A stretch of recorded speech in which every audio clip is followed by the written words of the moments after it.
شتلها هاي ذاك اللي فيها مسكر عرفت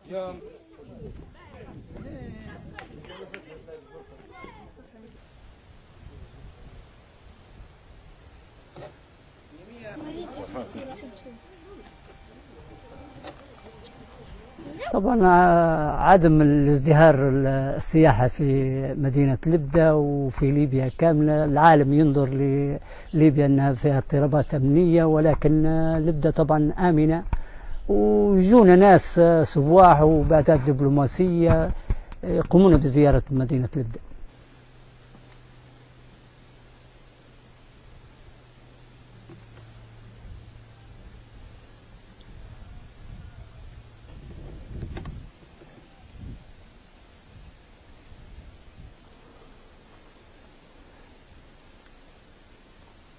والله منطقة لبدة منطقة أثرية ومش واخدة حقها في نفس الوقت من عدد الزوار، ومفروض نهتموا بها أكتر في المطاعم وفي الفنادق وفي واحد حتى الزوار من برا يشوفوها ويجوا وتزيد عدد الزوار أكتر. ونتمنى أن المرة الجاية نجي ونلقى اللي في بالي تو قلته